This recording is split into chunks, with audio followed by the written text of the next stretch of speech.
Welcome back, and well, Bitcoin is now under $100,000, and as I have been effectively predicting for the last few weeks, you can see all of the selling everything, selling it all, and literally we have been talking about the double top that happened at the beginning of 2025, the double top that we're now seeing in the middle of 2025, and essentially it was a quadruple top amidst a lot of other signals that the market is potentially in the final phases of this bull market. And while we get a lot of criticism on this channel for maybe being too bearish or too, cautious about where the market is and where the market's going, a lot of people have missed all the signals. We talked about this tweet just the other day. Take your personal emotions out. Where are we right now? And it shows the psychological kind of chart of where the markets go from the beginning, where we're ending a bear market and kind of moving into a bull market, all the way up to the euphoria and complacency mode where people think we're going higher, but this is actually a bull trap where the market is actually going to go lower and everyone keeps saying buy the dip, buy the dip, buy the dip, but you keep buying the dip and we just keep dipping. And that brings us into a bear market. But a lot of people have been wondering, but Cryptoviser, Bitcoin is really the only crypto that has moved. We're not even in a bull market yet. I keep hearing this over and over and over. Meanwhile, Bitcoin from the bottom went from 15,500 all the way up to $115,000 basically. That's a major move up. Solana went from $8 to $260, and it's still at $127 when I'm recording this video. Still pretty damn good. SUI was under 50 cents, and it went all the way up to $5. That's pretty good. People are going to say, but Cryptoviser, and they're going to say everything to kind of deflect where we are in the cycle, which in my view, and based on the halving tracker, based on the days after the halving, we are towards the end of the cycle. And now we're under $100,000. And in my view, we're going much lower before we go potentially much higher. And in today's video, we're going to do an update on where we are in this cycle, why we're dipping below $100,000, and what we need to think about for the rest of the market, including the altcoins. So do me a favor, give this video a free thumbs up, hit that subscribe button. That way you never miss a new video. We upload every single day to bring you the latest happening in the financial world. Thumbs up are free, crypto is not. Let's get right into it.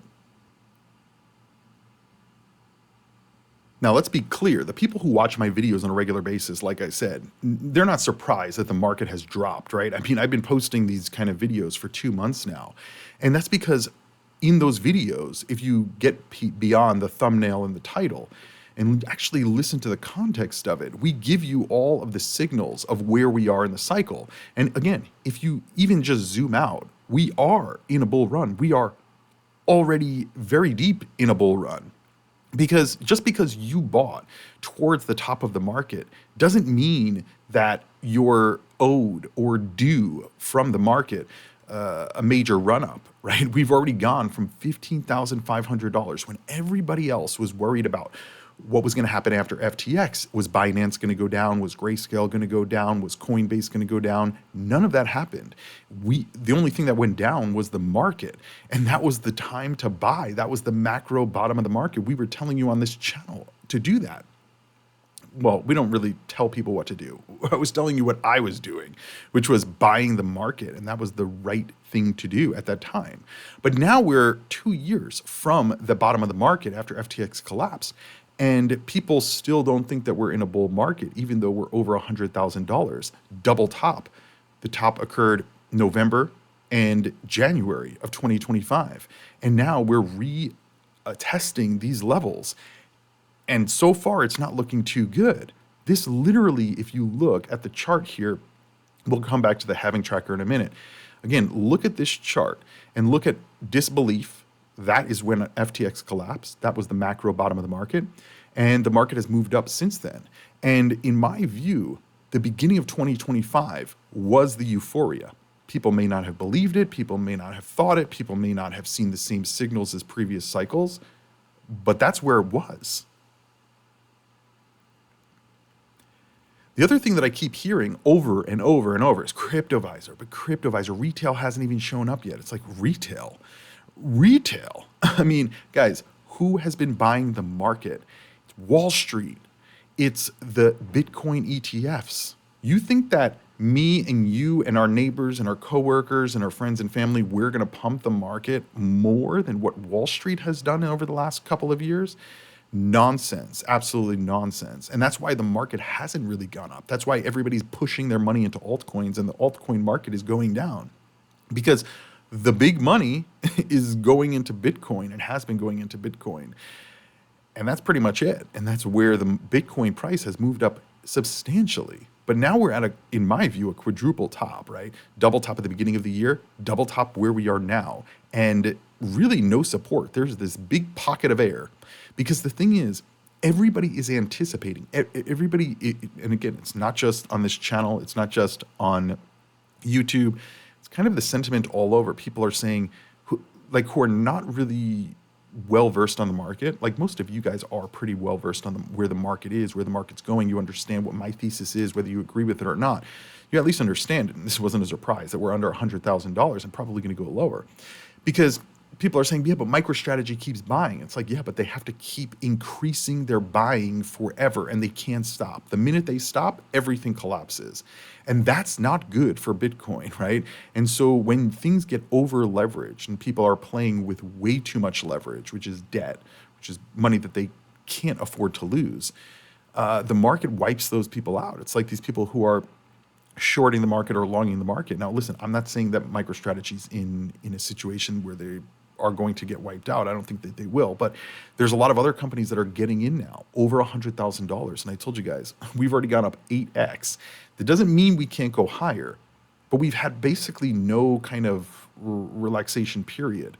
And all of these companies that are buying Bitcoin at the top of the market with debt and money they cannot afford to lose, that is over leverage. And so the market, generally speaking, will wipe that out. You're going to say, well, who? Well, the people who are going to short the market, the people who are going to counter trade all of this euphoria at the top. And again, if you look at this chart, disbelief, euphoria, complacency, right? People are going to say, no, Cryptoviser, this is not complacency. We're about to hit euphoria. That is literally the definition of complacency. Just thinking, oh, well, we're not even at euphoria yet. We're at thrill level. It's like nobody's thrilled right now that Bitcoin's going under $100,000. So we're not in thrill level. We're in between euphoria and complacency. I personally think we're at complacency because if you look at previous charts, once the first top is hit, that's basically it. Everything after that is just volatility. And if people, a lot of people who are new to crypto, they're like, yeah, but I'm gonna sell the top of the market. It's like, first of all, you don't know where the top of the market is.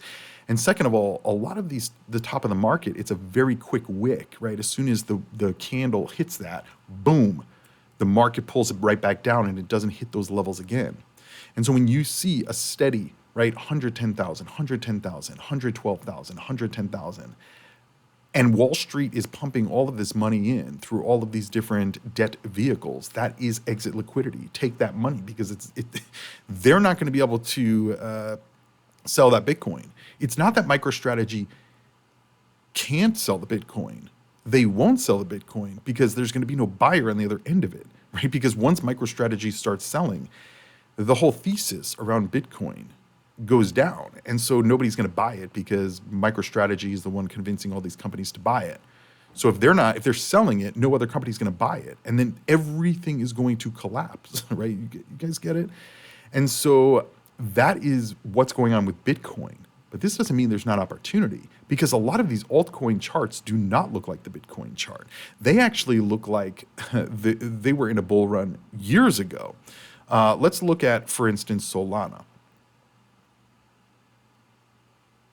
Now, if we look at Solana from that disbelief stage, back in what was that?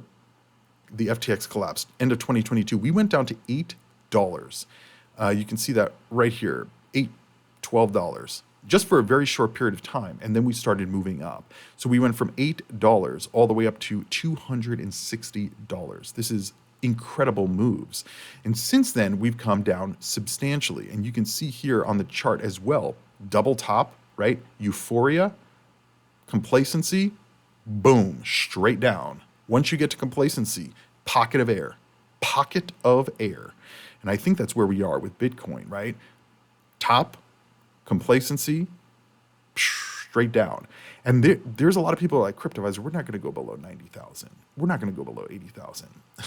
I think we're going much lower, much lower, because there is going to be capitulation. There's going to be a lot of capitulation going on and fear in the market about where everything is going to go on. Guys, you have to think about the geo-economic situation, the geo-macro situation, political situation, right? Potential conflicts with other countries. This is all, in the short term, very negative for the markets. And by the way, a lot of people are saying, well, the Federal Reserve is going to cut rates. They haven't yet. People are saying, but they have to. Well, no, they don't. They don't have to do anything. And they're not going to do things to pump your bags. Like, this is bigger than your bags, right? And so we know that the Federal Reserve Chairman Powell, his term ends in May of next year, of 2026, which is basically about a year away. And so whether he gets renominated or not, I think that they're going to hold out on the interest rate cuts until we get closer to that. Either one, they're going to start lowering rates as we get closer to that end of Chairman Powell's term. So he either leaves and everybody loves him, or he continues his term, or they're going to keep rates exactly where they are, maybe cut 0.25%, 0.5%, but that's not going to do anything for the market really, because the market is already priced that in. And so that could lead us to a new Federal Reserve chairman, which will come maybe before, maybe right after that May term ending for Powell. And then a new chairman can come in and start cutting rates substantially. But that's in a year. And so what's going to happen from now until then? And what is the Federal Reserve going to do from now until then? They've really given us no indication they actually want to cut or cut substantially. So the market thinking that, or retail thinking that, well, that's probably, you're not reading what the Federal Reserve is actually saying, because they're not saying they're going to cut. They didn't give any indication in their June meeting that their next meeting they would be cutting. And so they let the market know what they're going to do before they do it. Like, if they're going to start thinking about it, they're going to say the next meeting, there's a very high likelihood we will probably cut if this continues in the economic factors. That's not what they said. And so you have to keep that in mind. We also know the Bitcoin halving tracker, we are approaching, and we're in the 12 to 18 month time frame after the Bitcoin halving. And so this is the most volatile. And as I've explained, we have less than 100 days from when I'm recording this video until the historic pico top of the market. And there is a likelihood that it's going to be before this, because if everybody anticipates this, it will probably be before this. And so this whole extended cycle conversation, yes, there is some merit to the potential that in 2026, with the Federal Reserve Chairman changing out or whatever happens until then, this could cause the market to really rally in the middle of next year. But I think that this June timeframe for 2026 will be the macro bottom. Now, this thesis may change at some point, but right now that's the thesis. But there's a lot of altcoins that there's a lot of potential. Let's take a look at Internet Computer Protocol. Now, we talk about this coin a lot on the channel, but I want you guys to see the chart.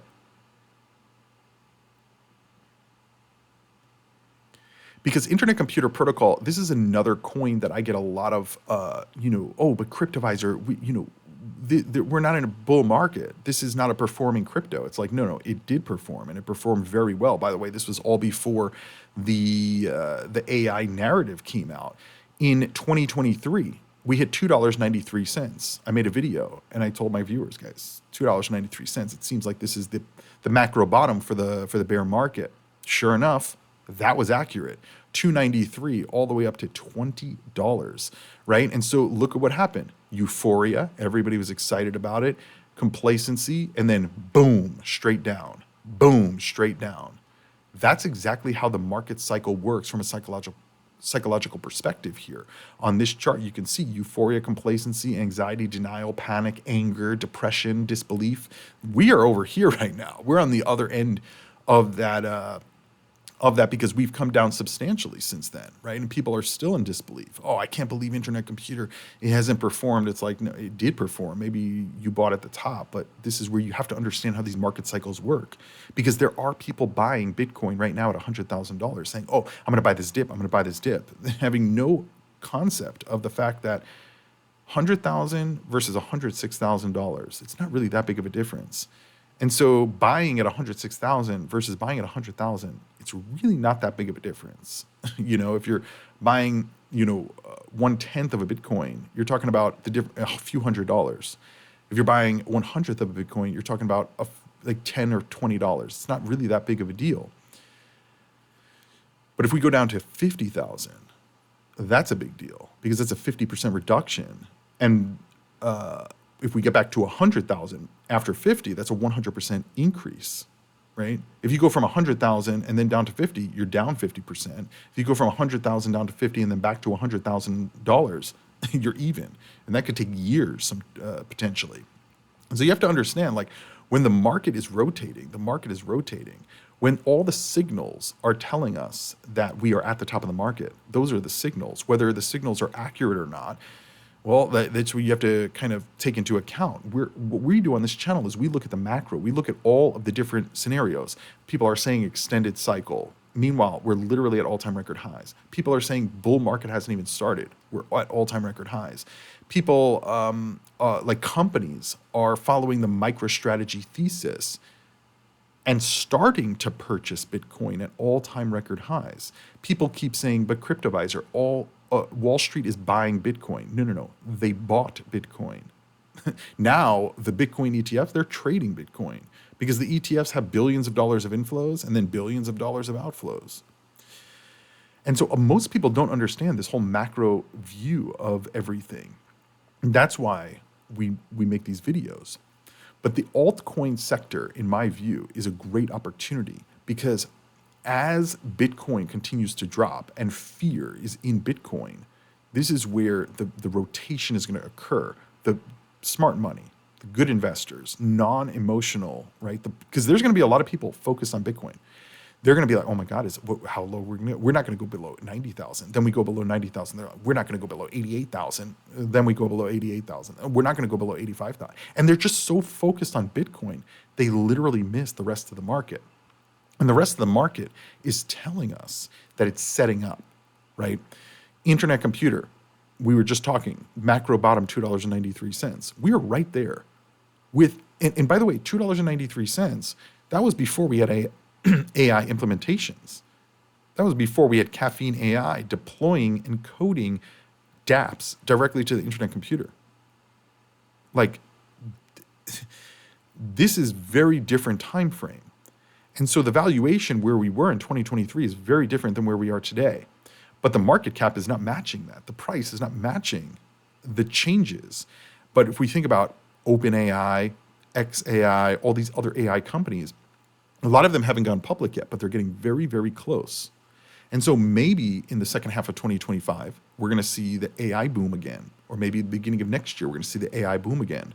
And what cryptos do you think are going to do well in the AI boom if companies are, going public or releasing new projects or whatever the situation is?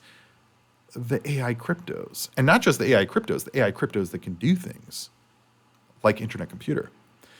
Whether Solana is going to go higher or not, I don't know. I am starting to turn my opinion on Solana around, but that's based on some other factors that we're not going to talk about in this video. You'll see those coming up in future videos. So make sure you are subscribed to the channel. That way you never miss those new videos. I upload every single day completely for free to bring you the latest happening in the financial world. And for that, I think it's due a thumbs up.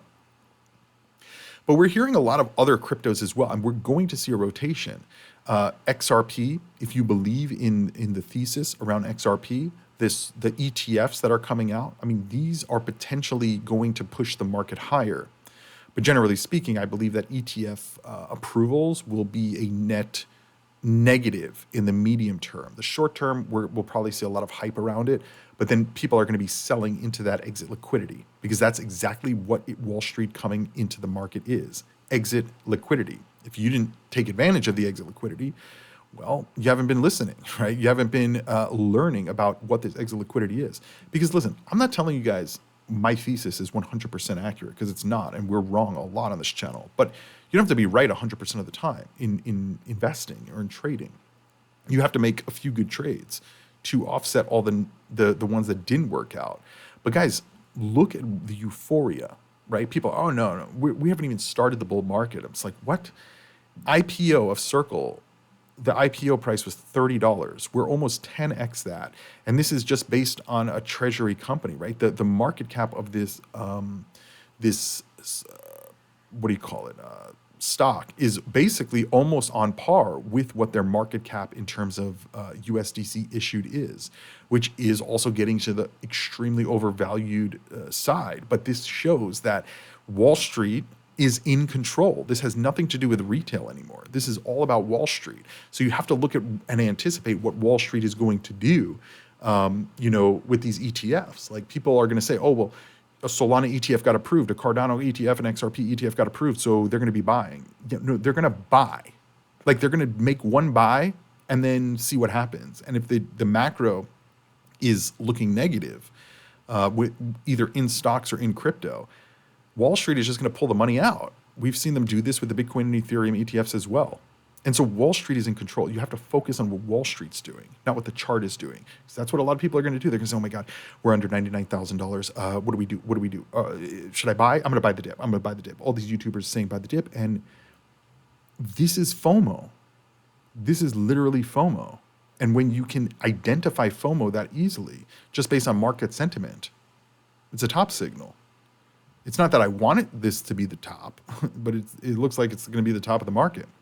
112,000, because the market cannot hit 200,000 if everybody is anticipating it and waiting for it. Because the smart money, the traders, the people who can see these signals in the market, they will sell before. We saw this happen in 2021. It's not my thought that this happens. It happens when if you look at, let's pull it up. Let's pull up the Doge chart in 2021, because Elon Musk was going on Saturday Night Live. And Dogecoin started pumping because everybody, I don't know, people were just anticipating that he was going to go on Saturday Night Live and say Dogecoin, and that was going to pump the market. Or like, what were people anticipating?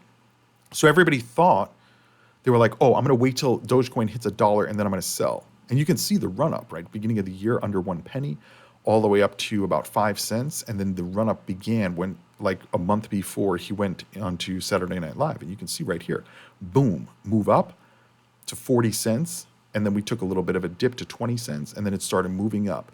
And it went to 70 cents. And then all the smart money, they sold. Because everybody was waiting for $1. Everybody was saying, oh, we're going to wait for $1, then we're going to sell. So the smart money, they got out at 70 cents and pushed the price down. So nobody even got out because everybody was waiting for a number that never was hit. And so when I hear people say, and I see interviews with like Bitcoin experts, and they're asking, Saifuddin Ammous, oh wait, you think that the Bitcoin's not going to 200,000? It's like, the fact that you're asking that question, the answer is definitely no. Like you're asking, like we have to hit 200,000. No, it's not going to hit that. Maybe it will. That's definitely a possibility. But I'm more on the cautious side of saying we probably won't. And so that happened with Dogecoin. This happened with many other coins as well. The buy the rumor, sell the news type of event. That's basically what it was. And so I don't know that we're going to see that occur. I think that Wall Street is going to kind of get a little bit bored, and I think the rotation is going to happen into altcoins. But not all the altcoins. Here's the deal. A lot of people are like, but Cryptoviser, my coin hasn't moved. This coin hasn't moved. This coin hasn't moved. First of all, you have to see if it really hasn't moved or it just hasn't moved because you bought at higher prices than it was a few years back. But if you have to look at the data on chain. Because at the end of the day, this is what Wall Street's looking at. And Wall Street is going to move the market, right? There's no more days of people just hyping up coins, right? I could put a video and say, this coin is going to 1,000x. Nobody will watch it. This is not 2020. This is not 2018 anymore. And Wall Street is moving the market. It's not retail. Retail may have a small movement in the markets, but you know, Wall Street has a lot more money, right, to be able to move the market. So what are they looking at? They're looking at fundamentals. They're looking at transaction throughput. They're looking at DeFi usage. They're looking at interoperability. They're looking at stable coin integrations. That is what they are looking at, period. And so the chains that don't have these things, or they don't have usage, or they don't have actual perpetual use, like back-end integrations into a lot of different DeFi systems, how can they succeed? Like, how can they really succeed? They can't. And because Wall Street is not going to invest in those, they're not going to put money in those. And so this is something to keep in mind. When the ETFs get approved, that is exit liquidity. But are people going to take that exit liquidity, or are they going to see the pumps in the market and they're going to not realize where we are in the cycle, and they're going to say, oh no, we're down here at hope, we're here at optimism, because now Wall Street has approved the ETF, so now they're buying, and then they may buy maybe 20, 30, 40, 50 million dollars worth, and then what, right? They already bought the coins. Now they can sell the coins if the price is moving too much. So you have to keep that in mind as well. But the halving tracker tells us everything. The DeFi activity tells us everything. The market sentiment tells us everything. It is telling us where we are in the cycle. And so I am not surprised. And if many of my viewers are not surprised at all. June 9th, I even posted the video. Which video was it? And by the way, people don't like to hear the market top, but basically look at, I think bull market come to an end. I think that was on June 9th or something like that. I don't know, on my community post, I posted this. Oh, it was right here, end of bull market. So I said, how low will Bitcoin go? June 9th was basically the highest point we've been from when I'm making this video, the earliest.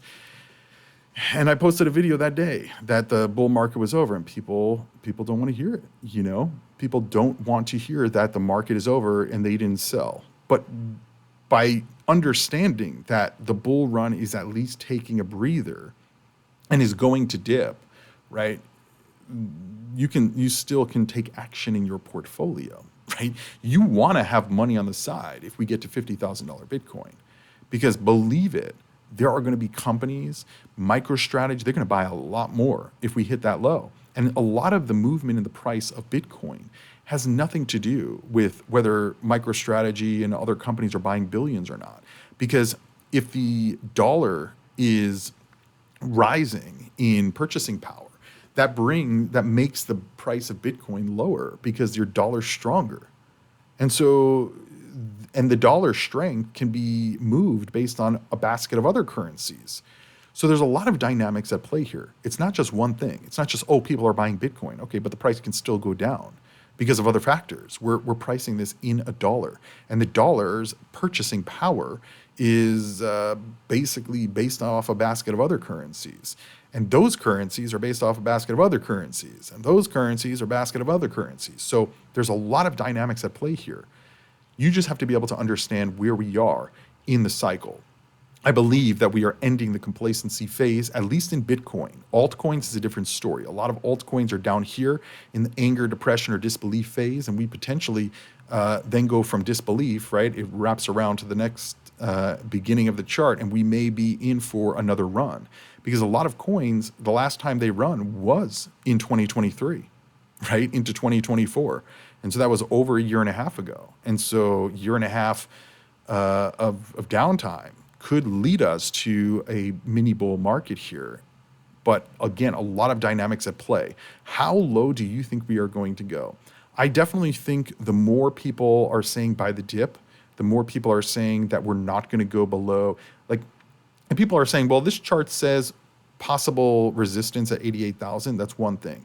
But when people are writing we will not go below 90,000. We will not go below 95,000. That tells me likely we will, right? Because then everybody's pricing that in. And the market needs to wipe out all the over leverage.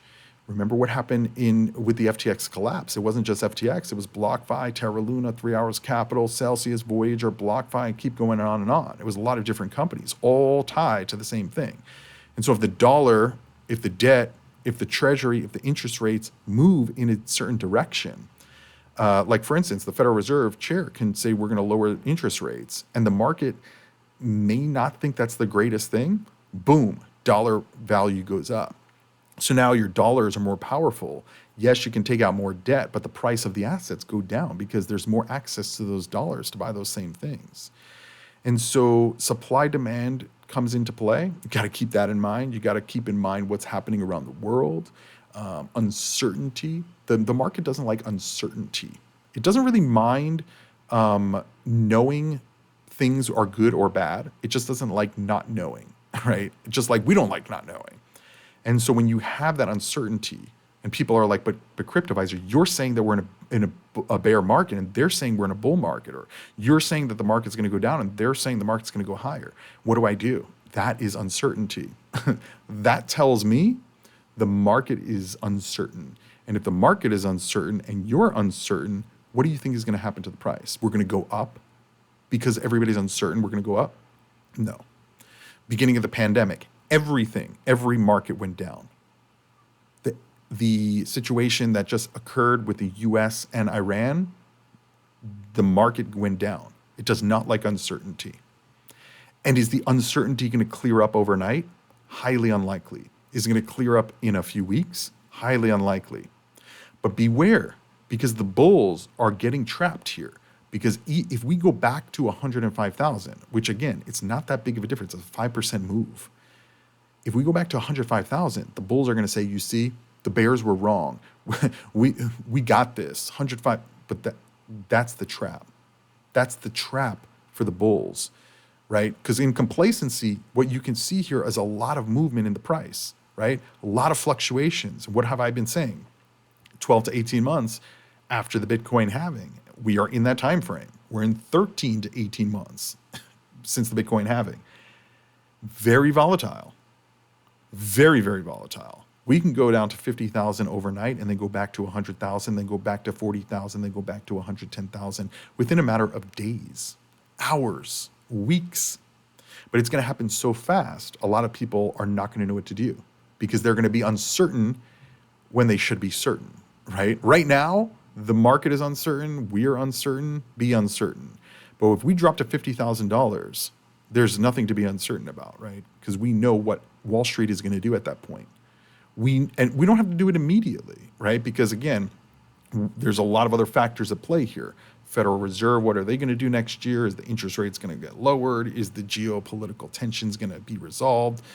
There's a lot of questions that we don't know yet. And until we get those answers, or at least some clarity to that, I believe the market is going to continue to price that in as a negative and continue to go down. But I could be wrong on this, but I don't think that I am. I mean, a stable coin is now at $60 billion. And keep in mind, stable coin valuation is $60 billion. Coinbase, which is actually the business, and they, from what I understand, they take most of the profit from, because they're in a profit share program with USDC for what's ever on the Coinbase platform or something like that. Coinbase is 80 billion, and Circle is getting close to 60 billion. Just because that's their market cap in terms of how many coins they've issued. But that's not their money, right? It's the customer's money. And that's something that we have to take into account as well. There's a lot of things at play here, but I want to know what you guys think. Like, where do you think the market is going? What areas of the market do you think are going to go higher? I mean, personally, like I said, I'm starting to change my tune on Solana, not fully just yet. But Ethereum definitely looks good. XRP definitely looks good.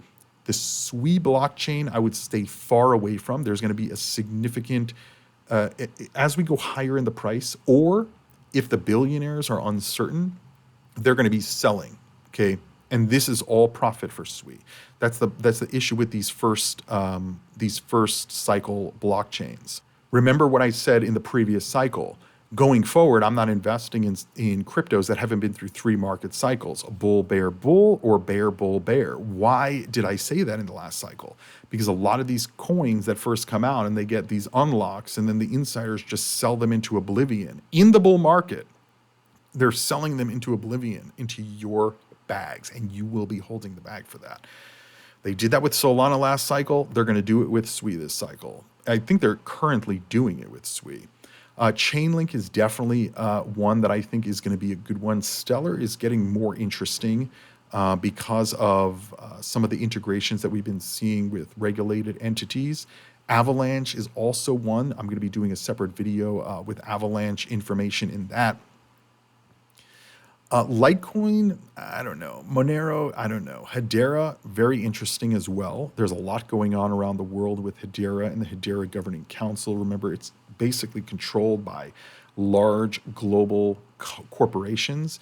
So that's very interesting and very different, differentiates them. Obviously, you guys know we talk about PP Coin a lot. A lot of people love PP Coin, and it's worth guys, PP Coin is worth $3.7 billion. Okay. Internet Computer is worth $2.4 billion. I would rather hold Internet Computer, Near Protocol, even Aptos, right? Aptos was just chosen for the Wyoming stablecoin pilot project. It's pretty big. And Aptos is a newer blockchain, but it's been around for multiple cycles at this point. Aave is another one. You know, a lot of these I think are going to do fairly well, but you can see that in between there's some coins that are like fit coins that probably shouldn't have the valuations that they have. Or if they're not overvalued, that tells me these other coins that are in between those or lower down on the list are highly undervalued, which either way, I think that at some point they're going to correct during this cycle. And that's going to be the time to potentially pull some profits. But I don't know. The focus right now is just on Bitcoin. That's what Wall Street is interested in. That's what they're focusing on, with a far distant second being Ethereum. And the fact that Ethereum hasn't reached all-time record highs is also very interesting. And I don't think that we're going to exit the cycle without Ethereum making an all-time record high. Again, because there's still a lot of interest from Wall Street institutions and private investors for Ethereum, and also the products that are building on top of Ethereum. But remember, like a lot of coins in the 2020 cycle did not hit their all-time record highs. You know, Litecoin did not hit its all-time record high. Stellar did not hit its all-time record high. That's something to keep in mind because people just anticipate that Ethereum is going to hit its all-time record high. It may not. The same way that I didn't think Solana was going to hit its all-time record high, and it did. So with that, hopefully you guys enjoyed today's conversation and video, kind of just giving you guys a quick update on where the market is and where I think the market is going. But again, if you watch my videos, and if you don't, make sure you subscribe. That way you do, because we upload every single day. Also give the video a free thumbs up and check out my other videos, because this is something we've been talking about for weeks and months now. So I'm not surprised we're under 100,000, and probably many of you are not either. And if we go to 50,000, we're going to be like one of the very few people in the crypto trading ecosystem that is not surprised at a $50,000 drop in the price. And what will we be doing at that point? Potentially probably buying, while everybody else is going to be freaking out. And it's going to be very interesting to see what would happen, or what is going to happen with these MicroStrategy-like companies. Like I said, I think MicroStrategy is going to be fine regardless, but some of these other companies that just started buying Bitcoin at over $100,000, all-time record highs, they started buying at that point. It's going to get very, very interesting. So give this video a thumbs up. I'll see you guys on the next video, probably tomorrow. And other than that, invest responsibly, do your own research, and crypto on.